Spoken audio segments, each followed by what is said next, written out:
एक दूसरे के प्रति सम्मान रखते हुए ये बातचीत हुई है। मिसाइल डीआरडीओ ने लॉन्च की है जिसे लेजर मिसाइल का नाम दिया जा रहा है। अभी लेजर हथियार किस तरीके का होने वाला है? अमेरिका और ईरान के बीच में क्या कोई नई न्यूक्लियर डील हो सकती है? किसी भी विमान को, किसी भी ड्रोन को, जैसे इसने इसको टारगेट लिया है, जरा सी एक बीम और ये उड़ता हुआ विमान जो है वो थोड़ी ही देर के अंदर आग के शोलों के अंदर तब्दील हो जाएगा। ट्रंप की अमेरिका की बात हो ही रही है, उनके तेवर की बात हो ही रही है, तो ऐसे में ईरान के साथ जो उनकी बैठक हुई थी, पहली बैठक ओमान में, उस बैठक में क्या हुआ और अगली एक और बैठक होने वाली है, इन सब के बीच में तो हम यही जानना चाहेंगे कि क्या बात बनी है जिस बात को लेकर ट्रंप की ये जो बैठक थी ओमान में बहुत महत्वपूर्ण कही जा रही थी परमाणु डील को लेकर, कहां तक ये बात पहुंची है प्रणय?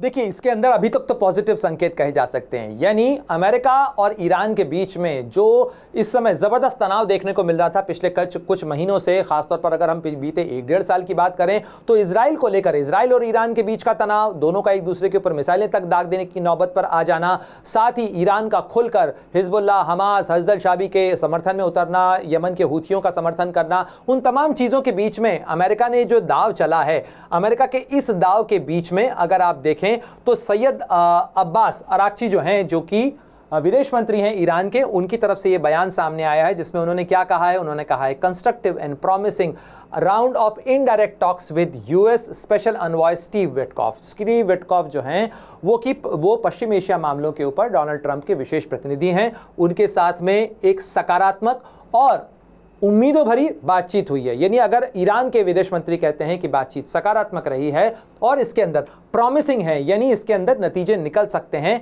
हालांकि ये जो शब्द है ये बड़ा इंटरेस्टिंग है, इनडायरेक्ट टॉक्स वो कह रहे हैं, हालांकि अमेरिका कहीं भी नहीं कह रहा है, और किसी भी देश के एक विशेष प्रतिनिधि, किसी भी राष्ट्रपति के एक विशेष प्रतिनिधि और किसी भी दूसरे देश के विदेश मंत्री के बीच में अगर बातचीत हो सकती है, तो हुई है, तो उसको आप इनडायरेक्ट टॉक्स कैसे कहेंगे? वो तो डायरेक्ट टॉक ही हुई। लेकिन फिर भी चलिए, यहाँ पर ईरान के विदेश मंत्री इसे इनडायरेक्ट टॉक कह रहे हैं, आप नॉमेनक्लेचर में न जाएं, लेकिन ओमान की मौजूदगी के अंदर ये हुई है बैठक, kindly hosted and mediated by the सल्तनत ऑफ ओमान।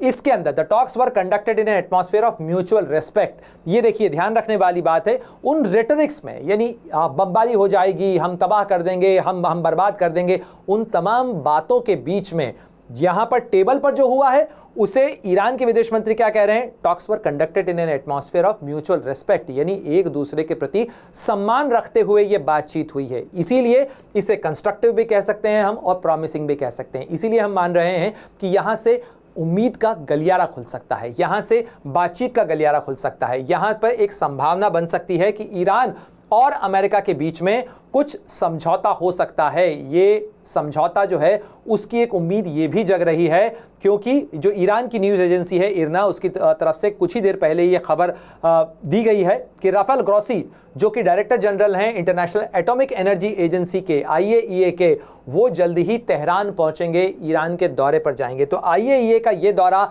अमेरिका और ईरान के बीच में क्या कोई नई न्यूक्लियर डील हो सकती है? उस न्यूक्लियर डील से क्या ईरान के न्यूक्लियर प्रोग्राम के ऊपर ताला लग जाएगा, कोई गलियारा निकलेगा, या ईरान के न्यूक्लियर प्रोग्राम के लिए आगे का भविष्य क्या होगा, उसका क्या रास्ता निकल सकता है, ईरान को क्या मिलेगा, अमेरिका क्या हासिल करेगा?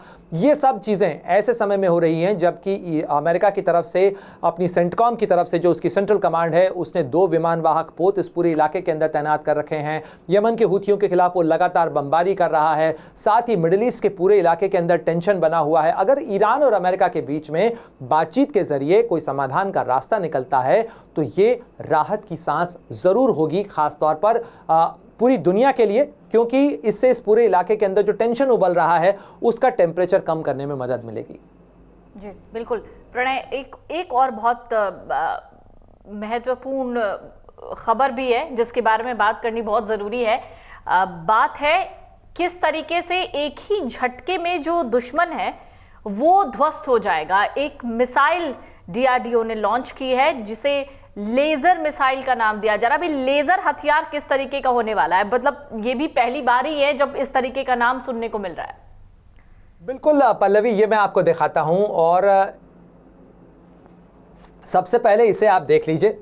ये जो आप मशीन देख रहे हैं, ये जो आप वेपन सिस्टम देख रही हैं जो कि माउंटेड है इस ट्रक के ऊपर, जिसे डीआरडीओ ने विकसित किया है। डीआरडीओ ही नहीं बल्कि इसके अंदर हमारी आईआईटीज, इसके अलावा जो इंडस्ट्री है उसका भी सपोर्ट रहा है। ये है लेज़र वेपन। करीब 30 किलोवाट की ये लेज़र क्या कर सकती है, ज़रा ये तस्वीरें देखिए, आप खुद समझ जाएंगे कि ये कितना शक्तिशाली वेपन है। यानी इसके अंदर कोई मिसाइल नहीं दागी जाएगी बल्कि लेज़र की एक बीम निकलेगी जो कि टारगेट के ऊपर लेगी, किसी भी विमान को, किसी भी ड्रोन को, जैसे इसने इसको टारगेट लिया है, जरा सी एक बीम और ये उड़ता हुआ विमान जो है वो थोड़ी ही देर के अंदर आग के शोलों के अंदर तब्दील हो जाएगा। यानी आसमान में ही उस विमान को नष्ट कर दिया जाएगा और वो भी लेज़र से। यानी कोई बम नहीं दागा जाएगा, कोई रॉकेट नहीं दागा जाएगा, कोई मिसाइल नहीं दागी जाएगी, बल्कि निकलेगी तो एक लेज़र की बीम और विमान इस तरीके से तबाह हो जाएगा। ये अपने आप में बड़ी टेक्नोलॉजी होती है।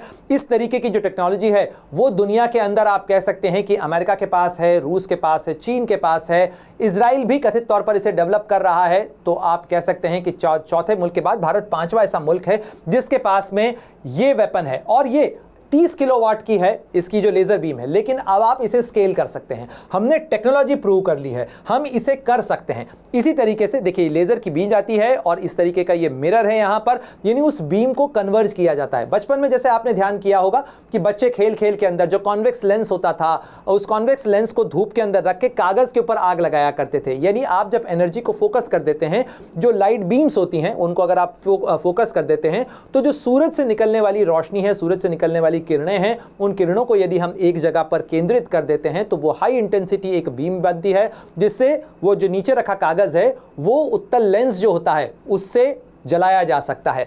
अब आप उसी को यहां पर ट्रांसफॉर्म कर लीजिए कि ये जो वेपन है ये एक हाई एनर्जी बीम निकालता है, इन्हें हाई एनर्जी वेपन्स कहा जाता है। और ये वेपन खास तौर पर बड़े कारगर होते हैं, इनको डिप्लॉय करना आसान होता है। और अब जो भारत का डीआरडीओ है, भारत का जो रक्षा मंत्रालय है, वो इस पर काम कर रहा है कि इस मशीन को, इस जो लेज़र वेपन है, इसको विमानों में भी लगाया जा सके, साथ ही इसे जो युद्धपोत हैं वहां भी लगाया जा सके। तो आप अंदाजा लगा सकती हैं कि इसकी रेंज कितनी बढ़ जाएगी, भारत की ताकत कितनी बढ़ जाएगी। खास तौर पर जो भारत को जो बड़ी चुनौती मिल रही थी, जो भारत के लिए बड़ी समस्या बन रही थी, वो ये सारी चीजें हैं। ये बीएसएफ की तरफ से पोस्ट की गई वो तस्वीरें हैं जो बॉर्डर से ली गई हैं। और बॉर्डर के ऊपर ये सारे जो ड्रोन्स हैं ये पाकिस्तान की तरफ से हथियार भेजने के लिए इस्तेमाल होते हैं, ड्रग्स भेजने के लिए इस्तेमाल होते हैं। इन सारे ड्रोन्स को कई बार हमने देखा है कि सुंजवा का जो मिलिट्री स्टेशन था वहाँ पर ड्रोन से ही हमला किया गया था, और जब तक कि हम रेस्पॉन्ड कर पाते, जब तक कि हम कोई कार्रवाई कर पाते, वो बम गिराकर चला गया।